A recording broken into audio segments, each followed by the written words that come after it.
परम मंगलमय परात्पर अखिलेश्वर अखिल ब्रह्मांड नायक भगवान श्री कृष्ण की वांगमय प्रतिमूर्ति श्रीमद् भागवत महापुराण। दूर दूर से आई हमारी माताएं बहनें श्रोतागण भक्तगण साधना टीवी और श्रद्धा टीवी पर कथा का रसपान कर रहे सभी भक्तजनों को जय श्रीमन्नारायण, जय श्री कृष्णा, राधे राधे, जय गौरी गोपाल। कैसे हैं आप लोग?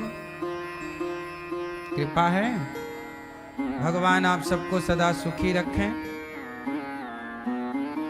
भगवान की इस पावन कथा में, भागवत की इस पावन गंगा में हम सब डुबकी लगा रहे हैं और कथा में परीक्षित बनकर के आज से 7 दिनों के लिए कथा का रसपान करने के लिए श्रीमती शारदा बंसल जी, स्वर्गीय श्री विजय कुमार बंसल जी की पुण्य स्मृति में मैया भागवत जी का आयोजन करा रही हैं और इनके पुत्र जो एक पुत्र धर्म निभा रहे हैं, अपनी माता और अपने स्वर्गीय पिता को भागवत सुनवा रहे हैं, श्री अमित बंसल जी। इंदिरापुरम गाजियाबाद से आप आए हैं और प्रेम से सा परिवार, पूरा बंसल परिवार आप सबकी उपस्थिति और मैया का प्रयास, शारदा मैया की इनकी जो लगन है, प्रेम है प्रभु के चरणों में। आपके पूर्वज, आपके स्वर्गीय पति और ससुर और पूर्वज आपको खूब आशीर्वाद दे रहे होंगे, मैया जी को और अमित जी को भी आशीर्वाद दे रहे होंगे कि आपने एक पुत्र का धर्म निभाया है। आप यदि साथ ना देते तो माँ चाह करके भी ये भागवत कैसे करा पाती। बेटे का साथ होता है तब ना माँ कुछ काम आगे कर पाती है। तो बेटे का एक कर्तव्य यही है। पहले का बेटा होता था श्रवण कुमार, जो अपने माँ बाप को तीर्थ यात्रा कराता था। आज का बेटा यदि माँ बाप की इच्छा है भागवत सुनने की, तो वो आप जैसे बेटों से और बेटों को प्रेरणा लेनी चाहिए कि वो अपने माँ बाप की इच्छा पूरी करें, कामनाएं पूरी करें। जीवन का सार यही तो है कि हमने सारी जिंदगी, आपके माता पिता ने सारी जिंदगी धन कमाया, कमा कमा के सारा धन अपने पुत्रों को दे दिया। अब पुत्रों का कर्तव्य है कि माँ बाप का ऋण चुकाएं। ये हर बेटे के लिए है। आप अपने माता पिता का ऋण चुकाइए। हर पुत्र ऋणी होता है।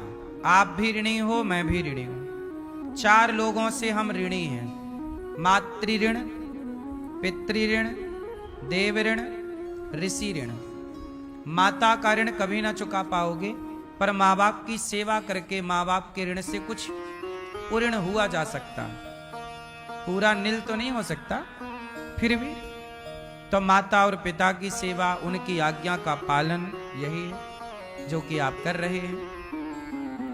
देव ऋण, देवताओं को प्रणाम करके, सूर्य नमस्कार करके, भगवान की आराधना करके देवताओं के ऋण से ऋण हुआ जा सकता है। ऋण तो नहीं, फिर भी कुछ प्रयास। और चौथा है ऋषि ऋण। हमारे पूर्वजों ने ये भागवत जी राजा परीक्षित ने सुनी। राजा परीक्षित जी ने एक गलती कर दी, एक संत का अपमान कर दिया, तो राजा परीक्षित जी को श्राप लग गया कि आज से 7वें दिन आप मर जाओगे। अब राजा परीक्षित ने सुखदेव जी से कहा कि गुरुदेव मुझे मरने का श्राप लग गया है, 7 दिन में मरने का श्राप है, मैं क्या करूं? तब कहा सुखदेव जी ने, क्या भागवत सुनो। जाने अनजाने में हमसे कोई पाप हो जाए, गलतियां हो जाएं, तो उस पाप की मुक्ति से बचने के लिए उस पाप से भागवत सुनना चाहिए। हर व्यक्ति कोई ना कोई पाप कर लेता है, पर यदि वो भागवत सुनता है तो उस पाप से मुक्त हो जाता है। इसलिए भागवत 7 तारीख से पितृपक्ष स्टार्ट हो रहे हैं और कहते हैं सैकड़ों साल बाद ऐसा संयोग बनता है जैसा इस बार के पितृपक्ष में संयोग बना है। पितृपक्ष में इस बार कौन सा संयोग बना है? शुरुआत में ही चंद्र ग्रहण है पितृपक्ष के, और पूर्ण होने पर सूर्य ग्रहण है। तो इस बार हम सबके जीवन में लगा हुआ ग्रहण पितृदोष का वो समाप्त हो जाएगा, यदि आप लोग इस बार अपने पितरों का पूरा कर्तव्य कर लें तो। इसलिए आप भागवत जी की पोथी पाठ इस बार 7 तारीख से जो बैठेंगी तो अपने अपने पूर्वजों के लिए यह कार्य कर सको तो जरूर करिएगा। भागवत जी की पोथी पाठ आप बिठाना चाहें तो बिठाइएगा। जीवन में जितना भी दोष होता है पितृपक्ष में किया गया पुण्य का कार्य हमारे पितरों को प्राप्त होता है। जैसे मृत्यु लोक होता है, देवलोक होता है, स्वर्गलोक होता है, वैकुंठ लोक होता है, ऐसे ही पितृलोक होता है। वह पितृलोक क्या करता है? जो भी पुण्य करते हैं आप लोग, वह उस पितृलोक में जाता है, वह पुण्य, और वह पुण्य उस पितृलोक में जाकर के आपके पूर्वजों को जिस योनि में जिस चीज की जरूरत जहां है वह उन्हें वहां जाकर प्राप्त हो जाता है। इसे सरल भाषा में समझो तो जैसे हम भारत से किसी को अमेरिका में आपका कोई बच्चा रहता है, माना कि उदाहरण से आपका कोई बच्चा अमेरिका रहता है और उसे 20-25 हजार रुपए की जरूरत है और उसे भेजना है, तो कैसे भेजोगे? यहां से बैंक में डाल दिया तो वहां उसे मिल जाएगा, पर याद रखिएगा वहां उसे रुपया नहीं मिलेगा, वहां उसे पैसा नहीं मिलेगा, वहां उसे डॉलर मिलेगा। भेजा पैसा पर कन्वर्ट हो गया ना वहां की करेंसी में।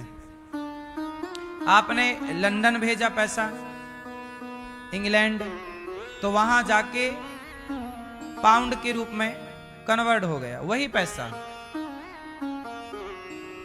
आपने अन्य किसी देश में भेजा तो वहां की करेंसी में वो कन्वर्ट हो गया। उसी तरह आप जब यहाँ किसी भूखे को भोजन कराते हो, पितरों के लिए भागवत सुनते हो, तो वह पुण्य जा करके आपके पूर्वजों को कन्वर्ट होकर के वह पुण्य उस रूप में कन्वर्ट हो जाता है जिस चीज की आपके पूर्वजों को जरूरत होती है। लोग कहते हैं ना कि हम यहाँ किसी को भोजन कराएंगे तो हमारे पूर्वजों को थोड़ी मिलेगा, वो तो मर गए, कहीं भी योनि में जन्म ले चुके हैं। तो वह उस योनि में उन्हें जिस चीज की जरूरत है, भेजा पैसा मिला डॉलर, भेजा रोटी पर मिली उन्हें वो जो चीज की वहां उनको जरूरत थी। यही है ईश्वर का हिसाब किताब। अब आज के विज्ञान को पढ़ लेने वाले लोग कहते हैं कि जी हम ये चीजें मानते नहीं हैं। लोग जाके गया जी में श्राद्ध करते हैं, पिंडदान करते हैं, तर्पण करते हैं। हर बच्चे को अपने पूर्वजों के लिए, अपने माता पिता, स्वर्गीय दादा दादी के लिए कुछ ना कुछ कर्म करना चाहिए। अब जैसे ये अमित जी हैं, अब ये भी सोच लेते कि हमारे पिताजी तो चले गए भगवान के घर, अब उनके लिए क्या करना, क्यों करें हम? नहीं, आपके पिताजी चले गए तो आप पुत्र हैं और पुत्र का कर्तव्य है कि वो अपने पूर्वजों के लिए, उनका एहसान है ना हम पर। उन्होंने तो सब कुछ किया, बाप ने क्या ना किया होगा बेटे के लिए, माँ क्या नहीं करती अपने बच्चों के लिए। अब तुम्हारा फर्ज है कि तुम क्या कर सकते हो उनके लिए, क्या कर सकते हो? यही तो कर सकते हो कि बाप के नाम से किसी को भोजन करा दो, भागवत सुन लो, और क्या करना, कोई पहाड़ थोड़ी खिसकाना है। जरा जरा से काम है, इतना कर लेने में भी लोग आलस्य करते हैं आजकल।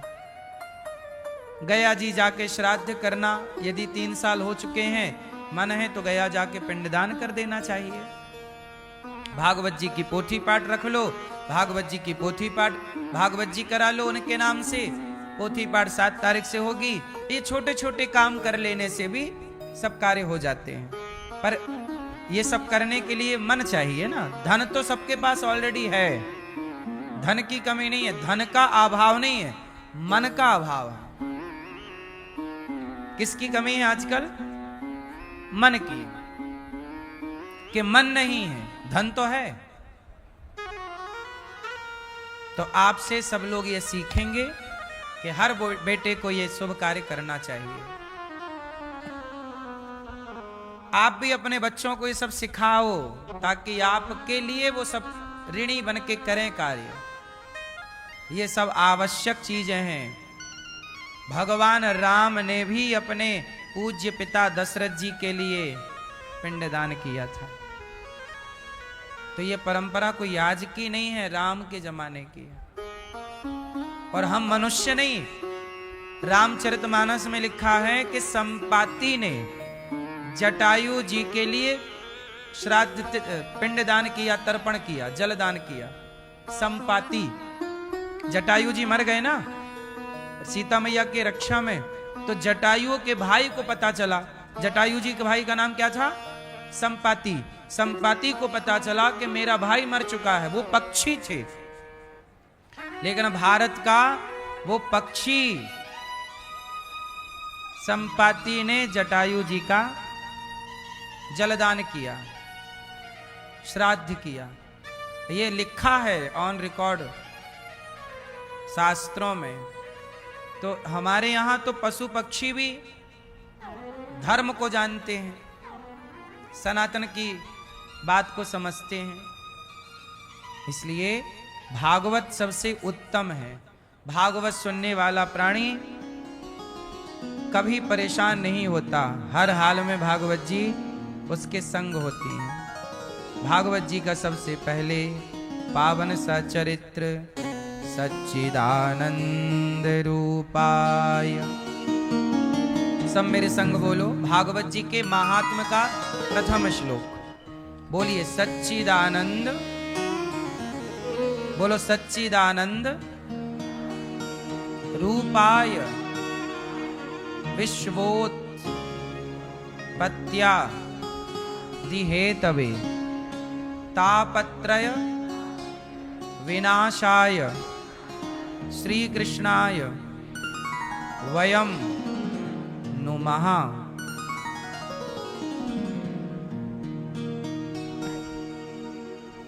सच्चिदानंद रूपाय विश्वोत्पत्त्यादि हेतवे तापत्रय विनाशाय श्री कृष्णाय वयम नुमः। सच्चित आनंद, सच्चिदानंद रूपाय। भगवान का रूप कैसा है? रूपाय, रूप कैसा है? सच्चित आनंद। कैसा रूप है भगवान का? सच्चिदानंद। भगवान सत चित आनंद। और रूपाय विश्वोत्पत्त्यादि हेतवे। भगवान विश्व की उत्पत्ति, पालन और संहार के हेतु हैं। हेतवे तापत्रय, तीन प्रकार के दुख होते हैं, दैहिक दैविक भौतिक तापा, राम राज्य काहू नहीं व्यापा। तीन प्रकार के दुख होते हैं हम सब प्राणियों के जीवन में। कितने दुख होते हैं? कौन कौन से? दैहिक, जो देह से प्रकट हो, कैंसर हो जाना दैहिक रोग है, भीतर से प्रकट हो गया। किडनी लीवर फेल हो जाना, और ये बुखार है, और क्या क्या टीबी है, और क्या क्या रोग होते हैं। ये दैहिक रोग है, दैहिक। एक होता है दैविक, देवताओं की परेशानी। देवताओं अभी इतना पानी वर्षा के गांव बह गए। अब ये दैविक रोग है कि नहीं? बोलो हाँ। कौन सा रोग है? देवताओं से ऐसा दुख मिला कि गांव बह गए। जिसका घर बहा होगा सोचिए वो तो बेघर हो गया। तो ये देवताओं से मिला कष्ट है। तो दैहिक शरीर से कष्ट, दैविक देवताओं से कष्ट, और भौतिक तापा। भौतिक मतलब बिच्छी ने डस लिया, सांप ने डस लिया, कुत्ते ने काट लिया।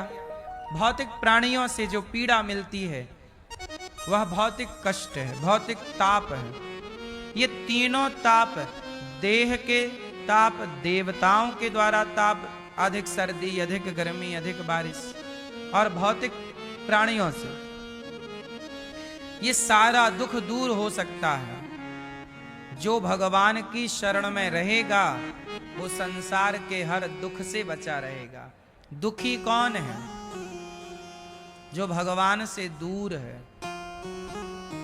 जो धर्म को समझता है वो दुखी नहीं है। अच्छा बताइए दुख क्या है? मैया हो गया मोबाइल का काम? सुनो, दुख क्या है? आप बताओ दुख किसे कहते हैं? आपको दुख है? क्या दुख है?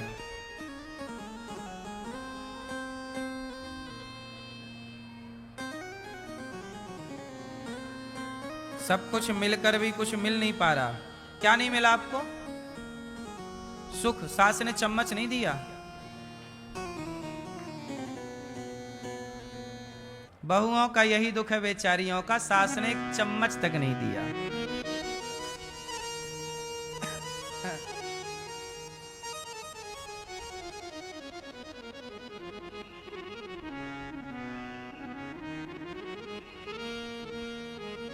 तो फिर ऐसा करो कि चम्मच लो और पति वापस करो।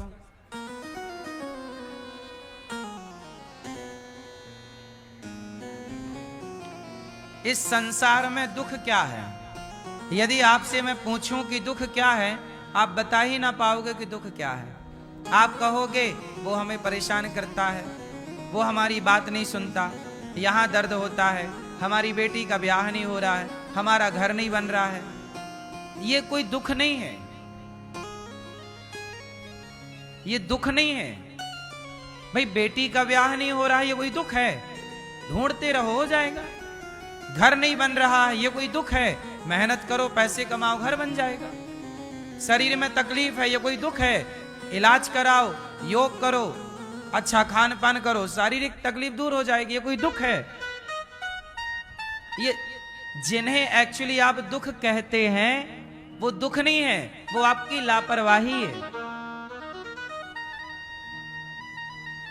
वो आपकी अकर्मण्यता है और आप उन्हें दुख का नाम देते हैं। सच्चाई अब आप ये न बता पाओगे कि दुख किसे कहते हैं। चलो आप बताओ दुख किसे कहते हैं? आप बताओ, आप बताओ दुख किसे कहते हैं?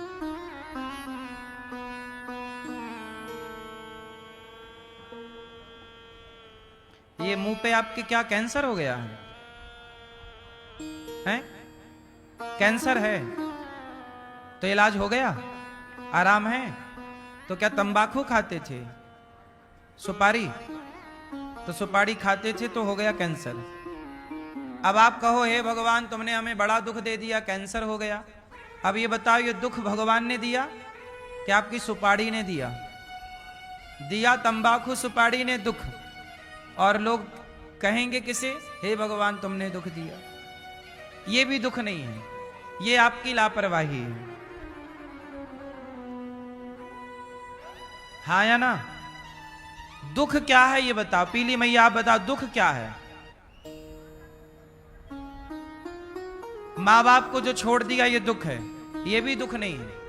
माँ बाप को छोड़ इसलिए दिया क्योंकि संस्कार नहीं है, तो संस्कार ना होना इसलिए लापरवाही। ये लापरवाही है, आपने संस्कार नहीं दिया। यदि संस्कार होते तो संस्कारवान बेटा माँ बाप को ना छोड़ता। संस्कार देने के बाद भी यदि वो नहीं रख रहा है तो ये उसकी मूर्खता है, ये दुख नहीं है, ये दुख नहीं है। अब बताओ दुख क्या है? हैं? हैं? दूसरे के सुख को देख करके दुख होना वो दुख नहीं है, वो ईर्ष्या है।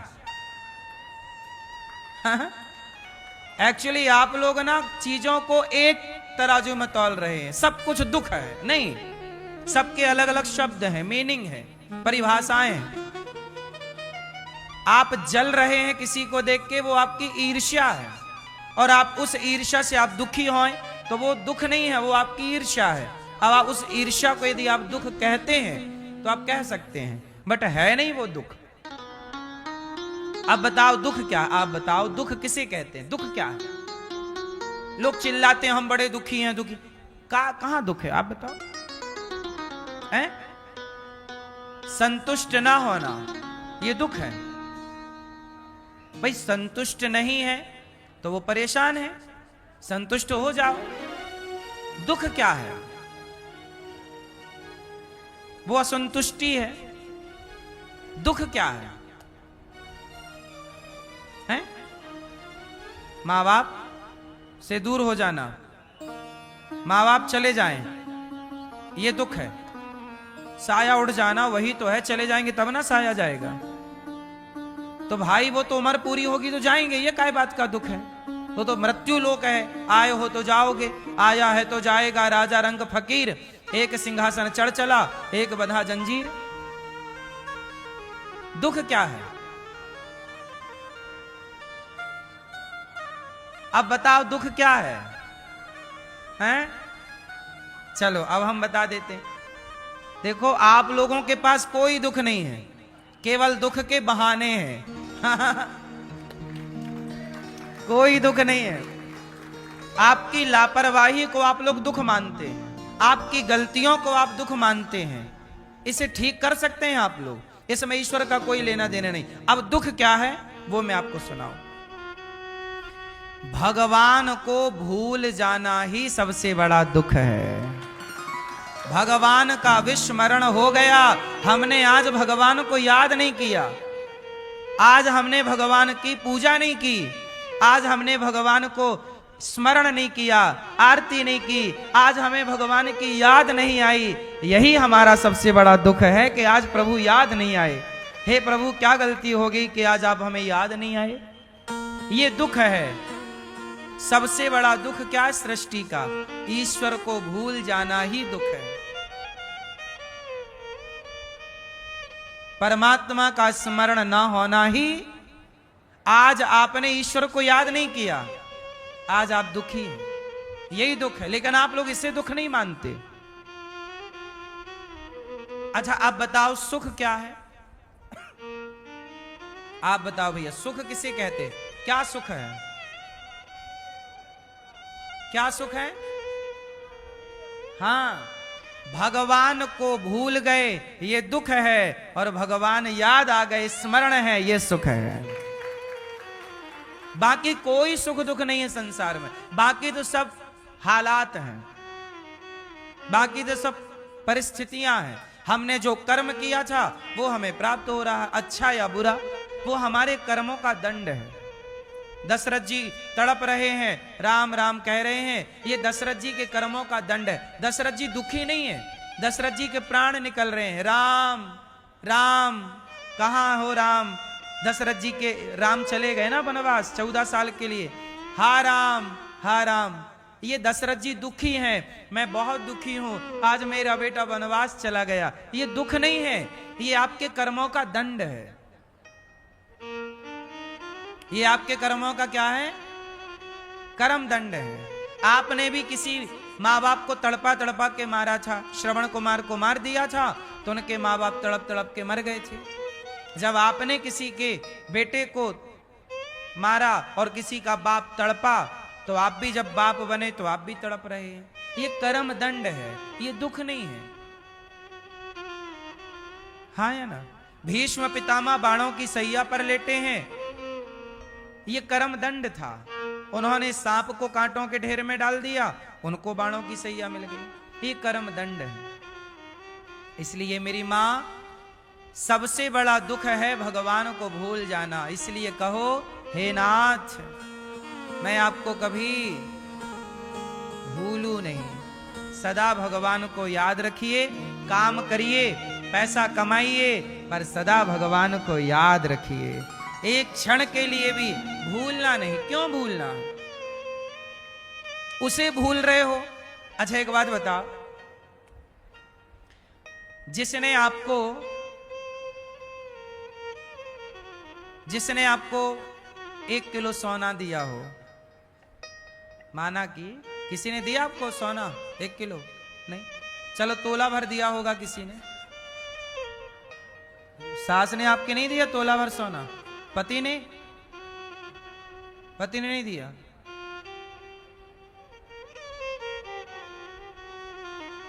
तो सास ने क्या दिया आपको? आर्टिफिशियल दिया है। पति भी आर्टिफिशियल है कि ओरिजिनल है? पति तो ओरिजिनल दिया है, आपकी सास ने तो दिया है, तो सास का धन्यवाद भी दिया करो। सुनो, किसी ने आपको 1 तोला सोना दिया ना, आप उसे याद रखते हो? याद रखते हो कि नहीं? किसी ने आपको 5 तोला सोना दिया हो, किसी ने आपको घर दे दिया हो, याद रखते हो कि भाई इन्होंने दिया है? और आप भूल जाओ तो आप मतलब गलत व्यक्ति हो। किसी के एहसान को नहीं भूलना चाहिए। क्यों? हमें कोई 1 गिलास पानी पिलाए तो भी हमें उसका एहसान नहीं भूलना चाहिए। धर्म तो यही कहता है। अब सोचिए कि हम लोग वो हैं कि किसी के 1 गिलास पानी को नहीं भुलाते, तो जिस परमात्मा ने हमें देखने को आंखें दी, चलने को पांव दिए, हम उसे कैसे भूल सकते हैं? हर समय उसे याद रखो, क्योंकि उसी ने आपको ये सुंदर सा जीवन दिया है। वो ना होते, वो ना देते, वो अंधा कर देते तो आप कर क्या लेते? वो लंगड़ा कर देते तो आप क्या कर लेते? इसलिए भगवान को हर पल याद रखिए कि प्रभु आपका दिया ये जीवन है। तो भगवान सत चित आनंद, विश्व की उत्पत्ति पालन संहार, तापत्र, सारे दुख को दूर कोई कर सकता है तो भगवान की शरणागति सारा दुख दूर कर सकती है। दुख से मुक्त होना है तो समर्पित हो जाइए भगवान के चरणों में। ऐसे भगवान को जो सारा दुख दूर कर सकते हैं, ऐसे भगवान को हम राधा सहित कृष्ण को नमस्कार करते हैं। तो दुख क्या है? भगवान को भूल जाना। और सुख क्या है? यही है। बाकी सब सुख दुख की परिभाषाएं फिर आदमी अपने हिसाब से जो करता है वो अलग है। वो तो आदमी अपने अपने परिस्थिति के अनुसार बोलता रहता है। वो परिभाषाएं ओरिजिनल नहीं, ओरिजिनल ये है। इसलिए कुंती बुआ ने भगवान से क्या मांगा? हमें सुख नहीं चाहिए, हमें दुख चाहिए। कुंती बुआ ने भगवान कृष्ण से क्या मांगा? कुंती बुआ ने कहा, विपदा संतु न शश्वत तत्र तत्र जगद गुरु। हे प्रभु, हमें कुछ देना हो। कन्हैया बोले, बुआ मैं आपको क्या दूं? कुंती बुआ बोली, देना चाहते हो? हाँ, तो मुझे दुख दे दो। दुख? क्या कहती हो बुआ? सारी दुनिया सुख चाहती है, आप मेरे से दुख मांगती हो? कुंती बुआ बोली, प्रभु जब दुख था तो हर दुख में आप करीब थे, आपका स्मरण था, आप याद थे। अब सुख आ गया तो डर लग रहा है कहीं आपको भूल ना जाऊं। और मुझे तो यही लगता है केशव कि आपको याद रखना ही सुख है, मुझे और कोई सुख चाहिए नहीं। बस तू याद रहे, तू ना चला जा। बस एक कुंती बुआ ने ये परिभाषा बनाई है कि कृष्ण को याद रखना ही सुख है और कृष्ण को भूल जाना ही सीधी सी बात। बाकी रही संसार की, तो ये तो संसार आता जाता रहता है। धन दौलत हानि लाभ तो रोज होता है। आज आपको फायदा हुआ, कल नुकसान हुआ, फिर फायदा हो गया। आज आपने 10,000 कमाए, कल 5,000 कमाए, परसों आप 50,000 कमा सकते हैं। ये तो रोज का उतार चढ़ाव है, समुद्र की लहरें हैं, आई गई आई। क्यों? ये संसार का सुख दुख इससे ना होगा। लेकिन आप लोग क्या है, संसार में बह जाते हैं और वो प्रभावित करने लगती हैं चीजें आपको। यम प्रव्रजंत मनुपेत मपेत कृत्यम द्वैपायनो विरह कातर आजुहाव। पुत्रेति तन्मयतया तरवोभिनेदुस् तम सर्वभूत हृदयं मुनिमानतोस्मि।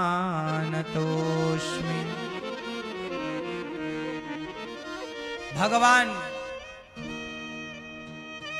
के पुत्र हुए हैं,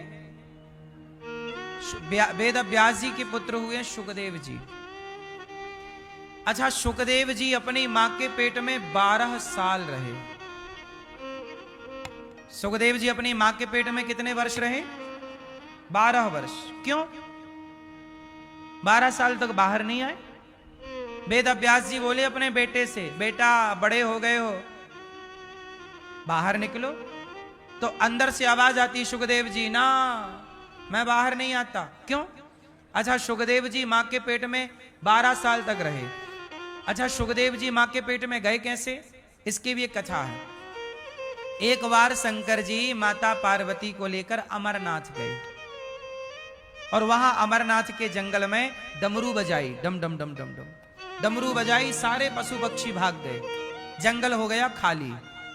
अब शंकर जी बैठे आसन लगाकर, पार्वती जी बैठी सामने। पार्वती जी बोली कि प्रभु हमें कथा सुनाओ। तो शंकर जी बोले कि हम कथा तो सुनाएंगे, पर हम जो कथा सुनाएंगे ना वो बहुत थोड़ा गहरी है, सब सुन ना लें। सबको भगा दिया डमरू बजा के, चलो चलो चलो चलो चलो। कथा सुनने के अधिकारी सब लोग थोड़ी हैं। शंकर जी चाहते तो सबको बिठा के कथा सुनाते, पर नहीं। कहीं मेरे द्वारा दिया गया ज्ञान, कहीं उस ज्ञान का कोई मिसयूज ना कर ले। आपको पता है पाकिस्तान के हाथ परमाणु शक्ति लग गई, रोज धमकी देता, पटक दूंगा पटक दूंगा, जैसे उसने पटाखे बना रखे हो कि पटक दूंगा दीपावली में। गलत व्यक्ति के हाथ में कोई ताकत लग जाए तो वो उसका मिसयूज करता है, जैसे कि पाकिस्तान परमाणु का कर सकता है। बोलो हां कि ना? गलत व्यक्ति के हाथ शक्ति लग जाए तो वो मिसयूज होगी। उसी तरह हमारे ऋषि मुनियों ने ज्ञान को बचा के रखा है। सबके लिए ज्ञान नहीं है, ज्ञान सबके लिए नहीं है। अब जैसे आप लोग भारत के ऋषि मुनियों पे कुछ लोग आरोप लगाते हैं कि पहले तो सबको पढ़ने नहीं दिया गया, पढ़ाई पर सबका अधिकार था, पढ़ो सब, काखा गाघा सब जानो, अयोण रिलरिक सब जानो। लेकिन कुछ ज्ञान था जिस ज्ञान के सब अधिकारी नहीं थे। इसे मैं थोड़ा सा समझाऊं आपको समझना हो तो, कि कौन सा वो ज्ञान है जिस ज्ञान के अधिकारी आप में से बहुत लोग होंगे तो बहुत लोग नहीं होंगे। और यदि मैं वो ज्ञान दे दूं तो बाजार में किस तरह से मिसयूज हो सकता है, एक उदाहरण से मैं आपको समझाता हूं। तैयार हैं? सुनो। हमारे ऋषि मुनियों ने सामान्य ज्ञान तो सबको होना चाहिए, पढ़ना आए, लिखना आए, बोलना आए, ये सब सामान्य ज्ञान सबको आए। इस पढ़ाई का सबको अधिकार था, पर कुछ ज्ञान था जो सबके लिए नहीं था। जैसे आपने रामचरितमानस में एक प्रसंग देखा होगा, जब विश्वामित्र जी राम लक्ष्मण को लेकर के गए तो राम जी ने ताड़का मारी, और ताड़का मारने के बाद विश्वामित्र जी का यज्ञ पूरा कराया, राम जी ने कराया। बोला हाँ।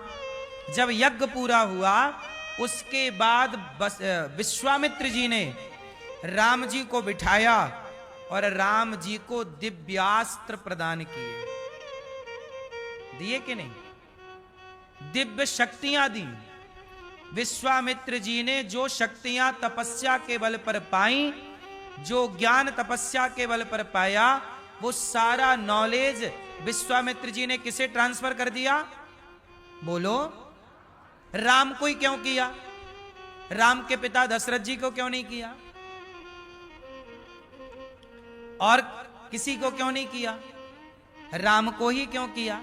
क्योंकि उस शक्ति, उस ज्ञान के अधिकारी केवल राम थे। तो पात्र देखा जाएगा ना कि क्या ये पात्र है मेरे ज्ञान को धारण करने का। ये हो गई पहली बात। अब दूसरी बात और सुनो। जब रावण की मृत्यु हुई और वो पड़ा ऐसे अचेत, तब आपने एक कथा सुनी होगी छोटी सी। इस कथा के बहुत प्रमाण नहीं है, इसलिए मैं इस कथा को बहुत प्रामाणिक नहीं, फिर भी प्रसंगवश चलती है तो मैं सीख लूं उस कथा से। तो एक कथा छोटी सी है, आपके नॉलेज के लिए है।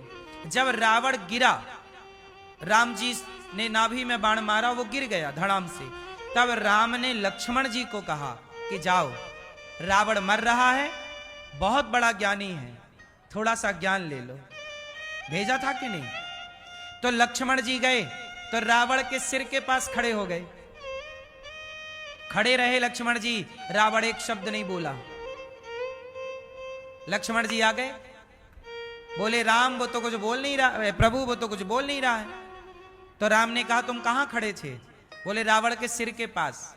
बोले कोई सिर के पास थोड़ी ज्ञान मिलेगा, जाओ चरणों में खड़े हो, ब्राह्मण है ज्ञान देगा, रावण विद्वान है, चरणों में जाके खड़े हो, प्रणाम करो। लक्ष्मण जी गए और चरणों में खड़े होकर रावण को जब प्रणाम किया तो रावण ने लक्ष्मण जी को दिव्य ज्ञान दिया। बोलो हाँ। पहली बार में क्यों नहीं दिया? क्योंकि पहली बार में लक्ष्मण जी उस ज्ञान के अधिकारी, क्योंकि वो तरीका गलत था।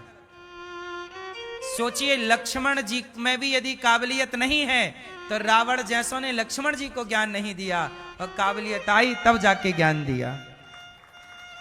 तो काबिलियत यदि आपके अंदर धारण करने की शक्ति नहीं है तो हम आपको जो ज्ञान देंगे उसका आप मिसयूज करोगे। अब जैसे कुछ ज्ञान है बाजार में इस तरह का जिसका लोग मिसयूज करते हैं, चलो उसका भी एक उदाहरण देता हूं, समझिएगा। अब जैसे एक ज्ञान सबको मिल गया है जो कि नहीं मिलना चाहिए था, पर कथाओं ने ज्ञान दे दिया, अब वो ज्ञान का मिसयूज हो रहा है। कौन सा ज्ञान का मिसयूज हो रहा है आजकल? ज्ञान है, सुनो, भगवान की मर्जी के बिना पत्ता नहीं हिलता। एक बार दोहराओ, भगवान की मर्जी के बिना पत्ता नहीं हिलता। ये ज्ञान तो सही है, पर ये ज्ञान गलत लोगों को मिल गया। अब चोर चोरी करता है और बोलता है मैं नहीं कर रहा, भगवान की मर्जी के बिना तो पत्ता नहीं हिल रहा। अब चोर को ज्ञान मिल गया तो कर रहा है चोरी स्वयं और दोषी बना रहा है।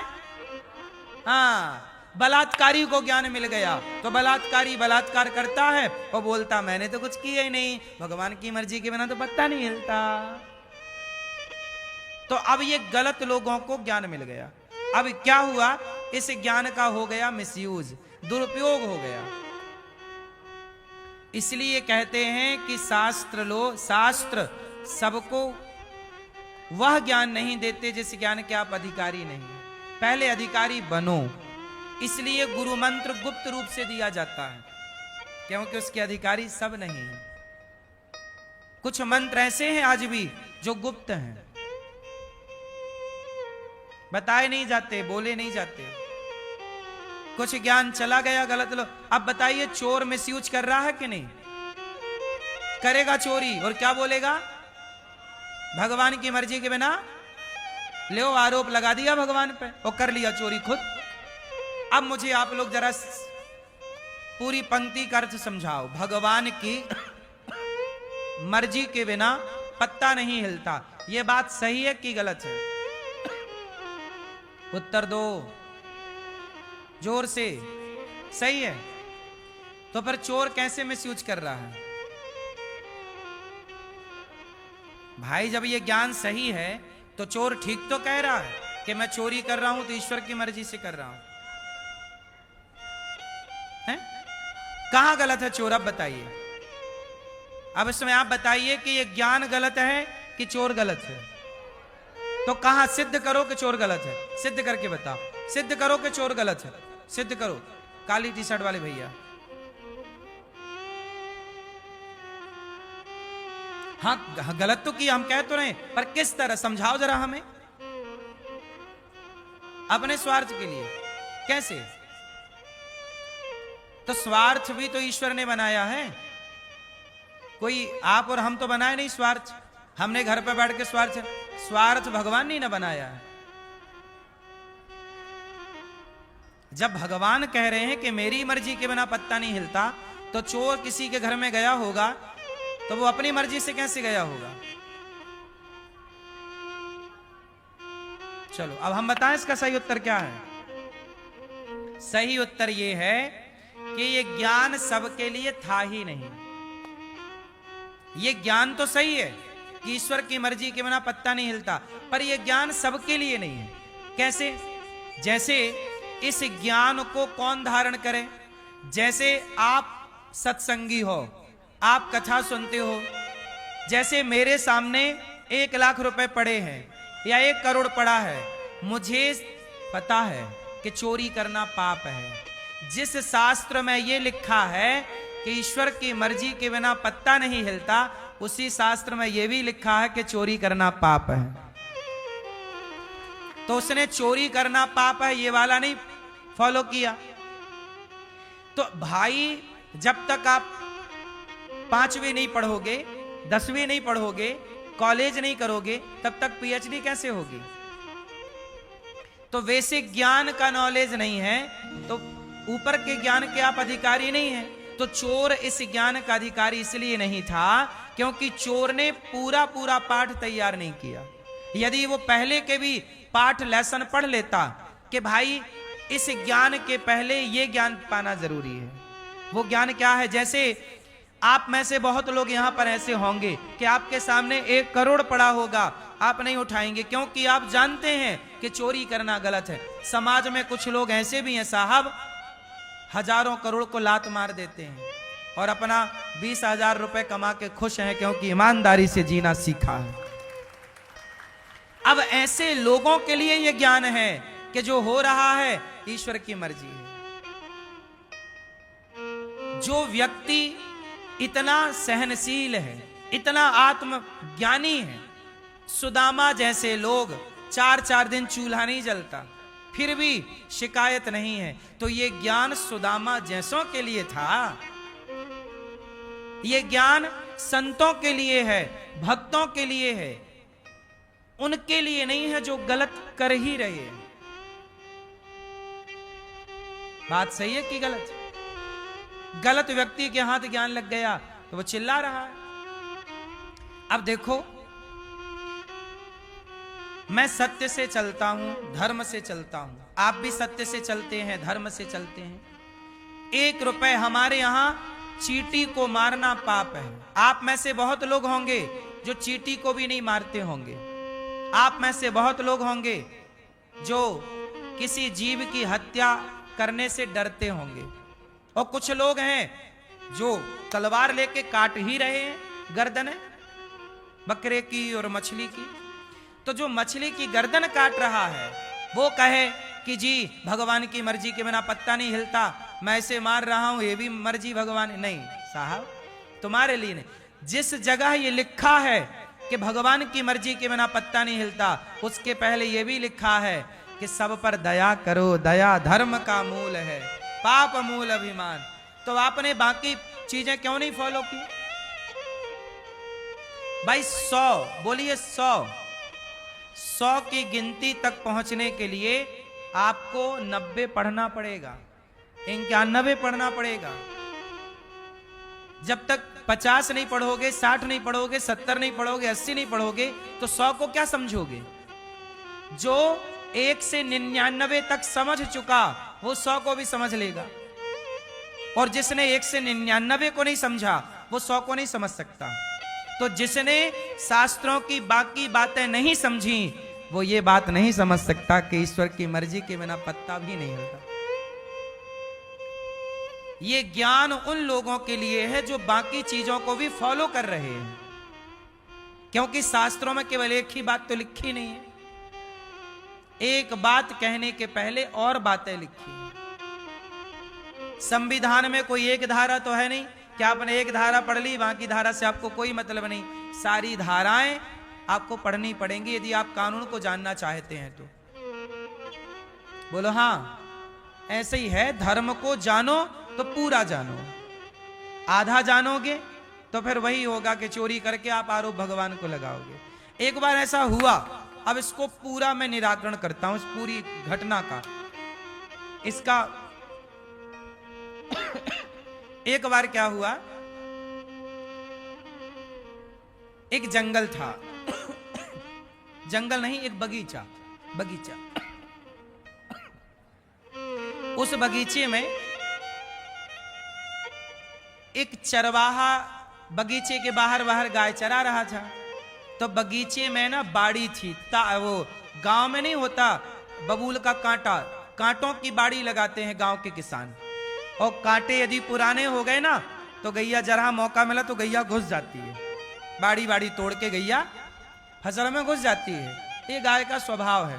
तो एक बगीचा था, उस बगीचे में बगीचे की तकनवारी करने के लिए कोई व्यक्ति था, बगीचे का मालिक, वो उसका बगीचा था, वो रक्षा करता था, कोई घुसे ना। तो एक ग्वाला था, वो बाहर बाहर गैया चरा रहा था, उसकी एक गैया घुस गई, और जब गैया घुसी तो बगीचे का मालिक दौड़ा कि गैया मेरे बगीचे में आई, फसल बिगाड़ रही है। उसने एक डंडा मारा जोर का गैया को, वो बेचारी गैया के सिर पे लगा, और सिर पे लगा तो गैया मर गई। जब गैया मरी तो उस आदमी के पास आई गौ हत्या। कौन आया? पूरा ध्यान से सुनना, यदि ये कहानी सुन ली तो आपको सब आगे का चीजें क्लियर हो जाएंगी, और नहीं सुनी तो कंफ्यूजन फिर भी रहेगी। ये कहानी नहीं है, मैं आपको कुछ समझाने के लिए कहानी सुना रहा।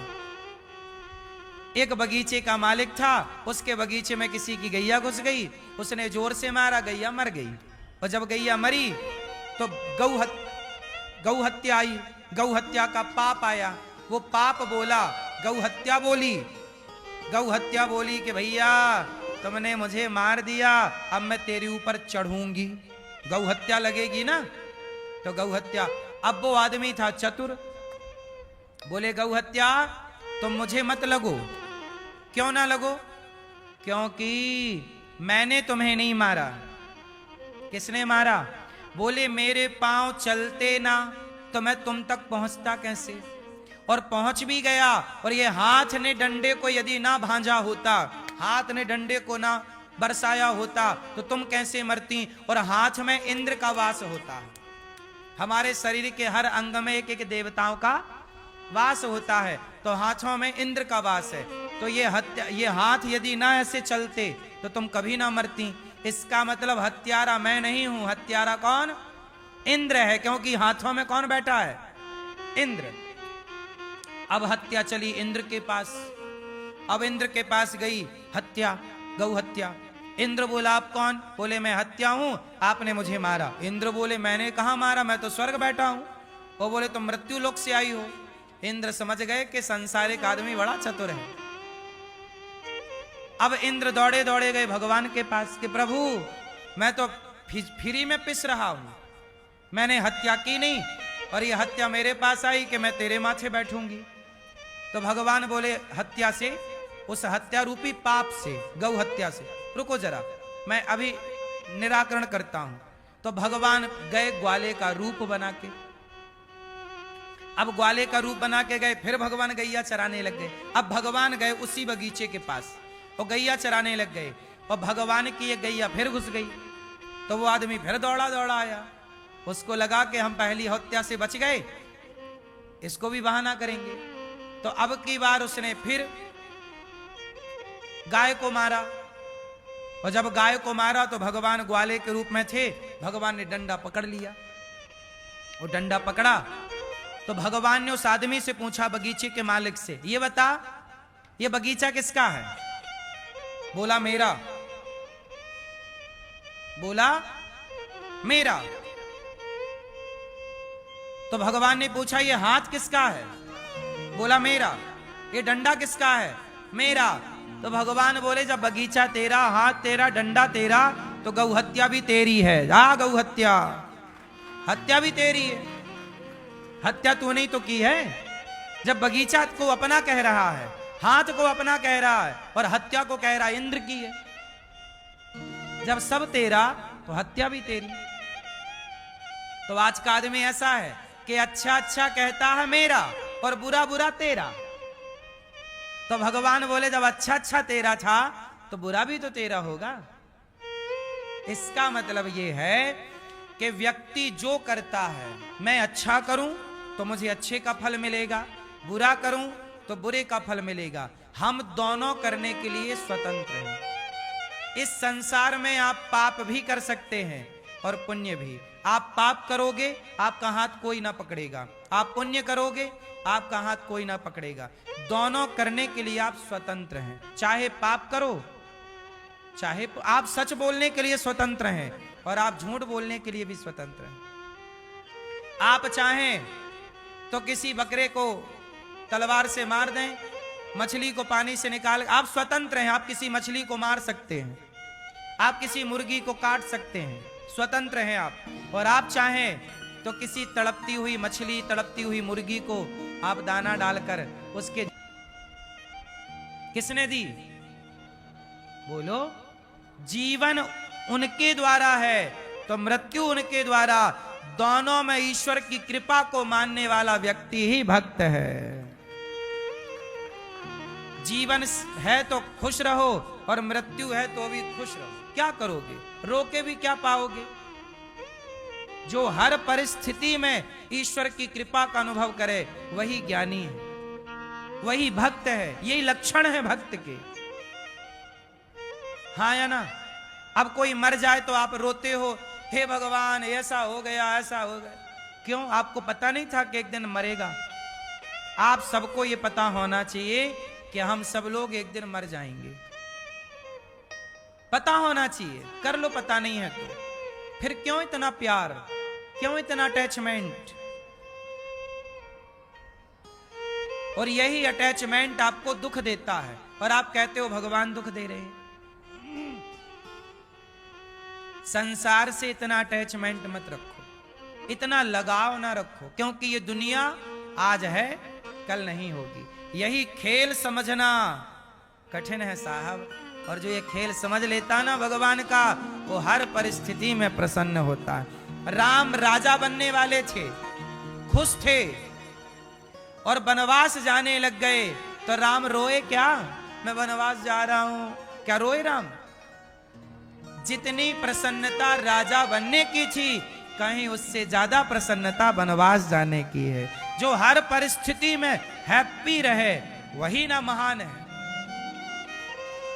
आप लोग परिस्थितियों के कारण प्रभावित होते हैं, याद रखिएगा।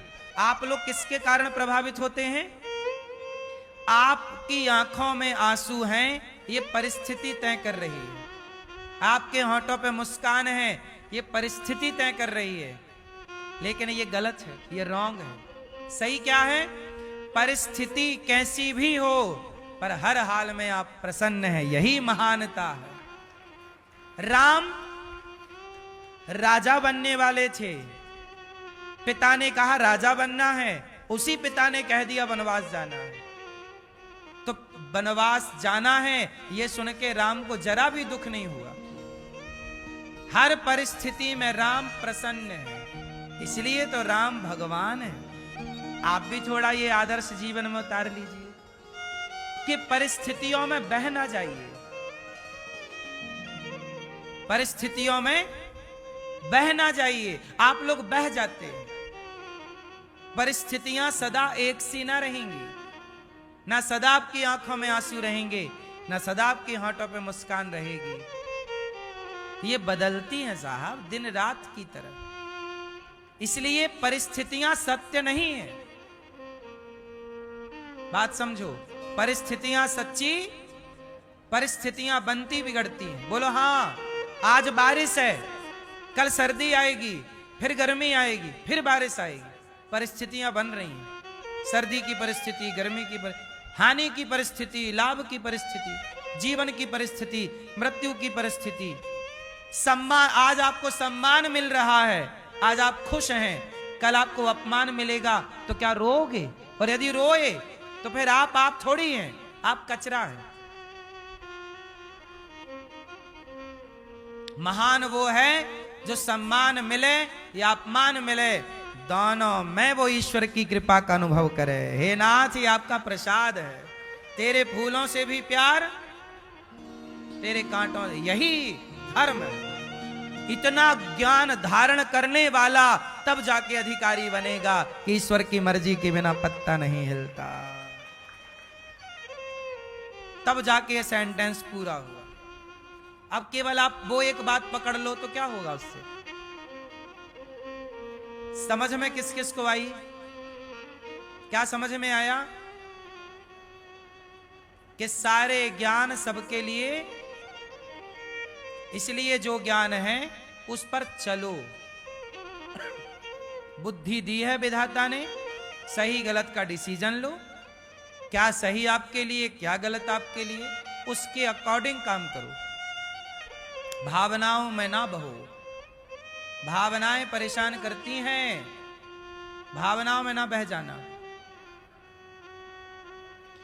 सुखदेव भगवान कितने साल मां के पेट में थे? 12। बाहर नहीं आए। क्यों नहीं आए बाहर? उन्हें वो कह रहे हैं मुझे डर लग रहा। क्यों? बोले भगवान की माया ना पकड़ ले, भगवान की माया ना पकड़ ले। तब भगवान प्रकट हुए, बोले सुखदेव जी मेरी माया आपको प्रभावित नहीं करेगी, आप बाहर आओ। ये माया बड़ी प्रबल है जो संसार में आता है। अच्छा एक बात बताओ, बारिश में जब पानी गिरता है तो जब पानी आकाश में होता है तो पवित्र होता है। बादलों से रिलीज हुआ, बादलों से गिरा, और आपके 1 फीट ऊपर तक पानी कैसा है? पवित्र है। पी लो आप उसे, इतना पवित्र है। लेकिन भाई आपने इतनी भक्ति की है ना, तो आप जिद कर सकते हैं, और जिद की तो परमात्मा को झुकना पड़ता कि चल भैया इसने तो किया है, चलो दे देते हैं। और आत्मदेव जी बहुत बड़े भक्त थे, बहुत बड़े संत थे, सारी धर्म का आचरण करते थे। अब उनकी कामना थी कि बेटा चाहिए, मेरा बुढ़ापा आ गया, कोई बेटा नहीं। तो संत जी मिल गए, संत जी ने समझाया कि आप बेटे के चक्कर में ना पड़ो। कथम रोदसी विप्रत्वम काते चिंतावलीयसी बदत्वम सत्वरम मह्यम स्वस्य दुखस्य कारणम। हमें बताइए कि आप रो क्यों रहे हैं? तो ब्राह्मण बोले, आत्मदेव जी बोले, हे संत जी मुझे बेटा चाहिए। क्यों चाहिए बेटा? अरे बोले मेरा बेटा, मुझे चाहिए बेटा, सबके बेटा है, मेरा भी हो। तब वहां समझाया संत जी ने कि बेटे के चक्कर में ना पड़ो। राजा सगर के 60,000 बेटे थे, पर 60,000 बेटे सुख ना दे पाए। यदि सुख नहीं है तो तुम्हारे 100 बेटे होंगे तो भी सुख ना मिलेगा। धृतराष्ट्र के कितने बेटे थे? यदि पुत्र से सुख नहीं मिलना तो 100 भी हो जाएंगे तो सुख नहीं मिलेगा। और श्रवण कुमार जैसा भी हो जाए तो श्रवण के मां बाप को भी तड़प तड़प के मरना पड़ा। सुख नहीं मिलना तो 100 बेटे भी सुख नहीं दे सकते, और सुख मिलना है तो आपका एक भी बेटा ना हो तो पड़ोसी आपका बेटा बन के आपको सुख दे सकता है। बोलो हाँ। आपको रोना ही है तो रोते रहिए। आत्मदेव जी बोले कि मुझे तो बेटा चाहिए। संत ने कहा ठीक है, ये फल ले जाओ, पत्नी को खिला देना। अब धुंधली ने वो फल खाया नहीं, खिला दिया गैया को, तो गाय के बच्चा हो गया, नाम रखा गौकर्ण। और धुंधली ने अपनी बहन का बेटा पैसों में खरीद लिया, वही बेटा बना धुंधकारी। जो भाग्य में नहीं है ना वो नहीं ही मिलता, आ जाए तो भी चला जाता है। अब किसी के 2 बेटे हैं, अब कोई मैया बोली कि मैया महाराज जी हमारा बेटा भगवान के घर चला गया, तुम्हारे भाग्य में नहीं था पर आ गया, तो इतने दिन के लिए था, वापस चला गया।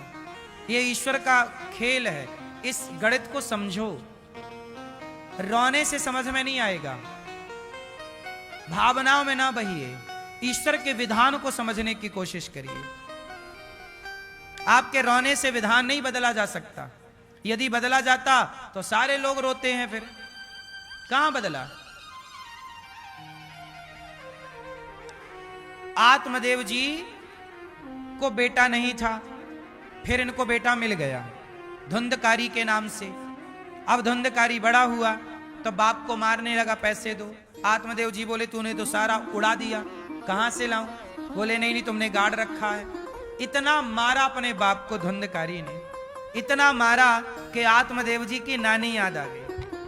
आत्मदेव जी को अब लगा नहीं नहीं वो संत जी सही कह रहे थे, हमारी बात कई बार हमारी बात आपको शायद अभी समझ में ना आए, लेकिन एक टाइम बाद मेरी बात आपको समझ में आएगी। कुछ चीजें तुरंत समझ में नहीं आती, क्योंकि वो अब देखो यहाँ बच्चे भी बैठे हैं, जवान भी बैठे हैं और बूढ़े भी बैठे हैं। कुछ बातें बूढ़ों के लिए होती हैं तो बच्चों के समझ में नहीं आती, कुछ बातें बच्चों के लिए होती हैं तो बूढ़ों को समझ में नहीं आती। तो सारी बातें, सब ज्ञान सबके लिए एक सा नहीं होता ना मेरी माँ। भाई जवान आदमी एक गिलास दूध पीता है, पर जो कल बच्चा पैदा हुआ वो भी एक गिलास पिएगा क्या? बोलो। वही मात्रा सबके लिए नहीं है। जो कल बच्चा पैदा हुआ है वो जरा सा दूध पिएगा, इतना सा। यदि ज्यादा पिला दोगे तो बीमार पड़ जाएगा। बोलो हाँ कि ना? ऐसे ही है। कितनी दवाई किसे देनी है? इसलिए हमारे शास्त्रों ने, हमारे गुरुजनों ने ये बताया कि कौन सा ज्ञान किसके लिए है। इसलिए कुछ ज्ञान जो हम आज कहते हैं वो शायद आपको अच्छा भी ना लगे। मेरी बात का कितने लोग बुरा मान जाते हैं और टीवियों में डिबेट चालू हो जाती है। क्यों हो जाती है? क्योंकि वो ज्ञान आपके आज समझ में ना आएगा, लेकिन एक टाइम बाद आपको समझ में आएगा कि वो बातें सारी सही है। पर अभी समझ में नहीं आ रही है, कोई बात नहीं, क्योंकि अभी आपका टाइम नहीं है वो समझने का। अभी आप मौज मस्ती में लगे हैं, पर जब ये मौज मस्ती के टाइम पूरे हो जाएंगे तब आपको आएगा नहीं यार वो बातें तो सही थी। क्योंकि वो बात समझने की अभी आपकी एज नहीं है, आपकी उम्र नहीं है। बोलो हाँ, आपका इतना नॉलेज नहीं है। इसलिए सही है कि गलत है? सारी बातें सबके लिए नहीं होती, समझ समझ का फेर होता है। तो सुनो, आत्मदेव जी को बेटे ने मारा। ए बुढ़ा पैसे निकाल। आत्मदेव जी रोने लग गए। मेरा बेटा मुझे ऐसी बातें कर रहा, जिस बेटे के लिए मैं रोता रहा, हे भगवान एक बेटा दे दे, हे भगवान एक बेटा दे दे, आज वो बेटा मेरी दाढ़ी पकड़ के मार रहा, मेरे बाल पकड़ के मार रहा। वो बाप रोने लगा, हे विधाता। तब संत ने कहा, समझाया था ना कि बेटे के लफड़े में ना पड़ो। तब तो नहीं समझ रहे थे, और अब लातें पड़ी। कुछ लोग ना बातों से नहीं मानते, लातों से ही मानते। बोलो हाँ, विभीषण जी बातों से माने कि लातों से? बोलो। हनुमान जी समझाए विभीषण जी चलो राम के पास। नहीं अभी नहीं, अभी नहीं, अभी हमारा रावण अच्छा है, अच्छा है, खाना पीना देता है। एक दिन रावण ने एक लात मारी। बोलो हाँ, विभीषण को मारा कि नहीं? एक लात मारा। तब विभीषण भाग, अब मैं जा रहा हूं राम के पास। पहले ही चले जाते तो लात काहे को पड़ती? तो कुछ लोग लात खा के जाते हैं, तो कुछ लोग बातों से ही चले जाते हैं। तो मेरी बात से प्रभु की शरण में आ जाओ। एक तो ये उपाय ऑप्शन आप लोगों के पास कि बातों से आप प्रभु की शरण में आओ, वरना फिर लातों से आ ही जाओगे। एक टाइम बाद फिर बातों से नहीं जब मानता तो फिर बच्चे लोग लतियाने लग जाते हैं, सब नहीं कुछ। बोलो हाँ, उपेक्षा होने लग जाती है ना। एक टाइम आज आपका सम्मान आपके घर में है, लेकिन एक टाइम बाद आपका ये सम्मान नहीं रहेगा। आप बूढ़े हो चुके होंगे ना, आपका एक सेपरेट कमरा हो चुका होगा, एक खटिया हो चुकी होगी, चलो वहीं पड़े रहो और ज्यादा खुर्र खुर्र मत करो, चुप रहा करो ज्यादा।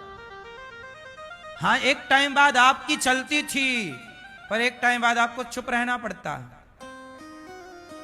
ये सही है कि गलत है? ये प्रकृति का नियम है। सदा ना रहा है, सदा ना रहेगा जमाना किसी का। सदा ना रहा है, सदा ना रहेगा जमाना किसी का। इसलिए जमाना अच्छा है तो नहीं चाहिए दिल दुखाना।